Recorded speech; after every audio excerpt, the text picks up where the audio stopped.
Welcome to Saffron Tales. இன்றைக்கி நம்ம special rava கீர் எப்படி பண்ணுறதுன்னு பார்க்கலாம். நான் ஒரு பேனில் ஒரு 2 டேபிள் ஸ்பூன் கீ ஆட் பண்ணியிருக்கேன். அதில் பட்டை, கிராம்பு, ஏலக்காய் போட்டு தாளிச்சிக்கலாம்.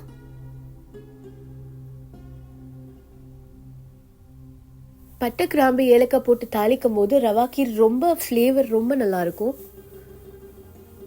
ஸோ இதை மிஸ் பண்ணாதீங்க.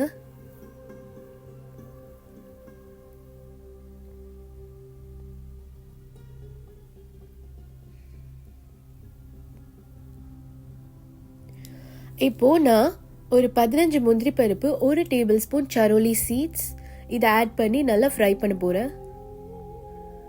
நட்ஸ் உங்களோட சாய்ஸ் தான். உங்களுக்கு என்ன நட்ஸ் பிடிக்குதோ அதை ஆட் பண்ணிக்கலாம். பாதாம், கிஷ்மிஷ், பிஸ்தா எது வேணாலும் ஆட் பண்ணிக்கலாம்.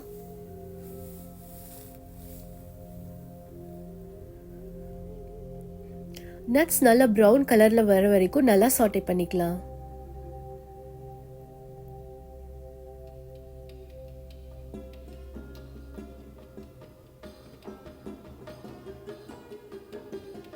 நான் இப்போ இன்னொரு பேனில் ரவாவை ரோஸ்ட் பண்ணிக்க போகிறேன்.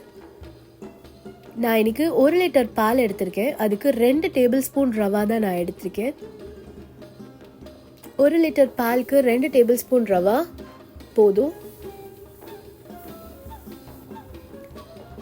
ரவாவை நல்லா ரோஸ்ட் பண்ணிக்கலாம்.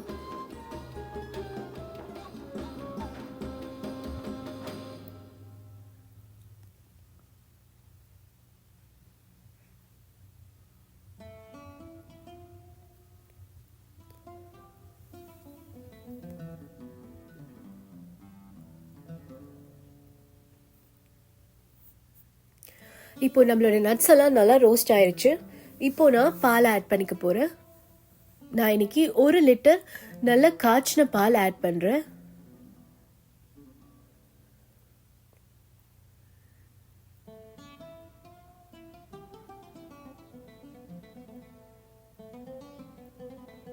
பால் நல்லா பாயில் ஆகட்டும்.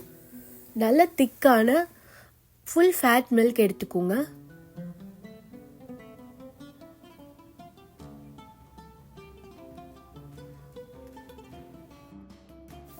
பால் இந்த மாதிரி நல்லா பாயில் வர ஸ்டார்ட் ஆனதுக்கப்புறமா நம்ம ரோஸ்ட் பண்ணி வச்சிருக்க ரவாயை ஆட் பண்ணிக்கலாம்.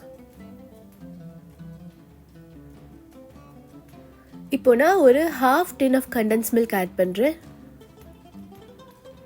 கண்டன்ஸ் மில்க் ஆட் பண்ணதுக்கப்புறம் நல்லா மிக்ஸ் பண்ணிக்கலாம். கண்டன்ஸ் மில்க் ஆப்ஷனல், பட் சேர்க்கறதால ரிச்சான ஒரு டேஸ்ட் கிடைக்கும்.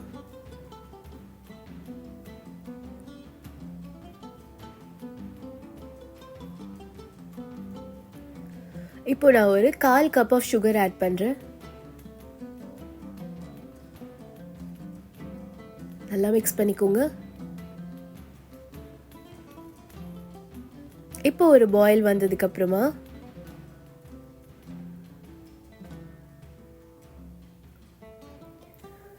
ஒரு tablespoon rose water add பண்ணிக்கலாம்.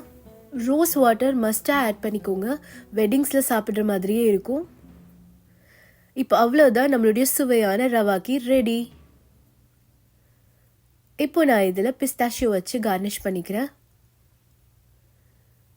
ஒரு தடவை இதை டேஸ்ட் பண்ணிங்கன்னா நீங்கள் எப்போவுமே இதை தான் பண்ணுவீங்க.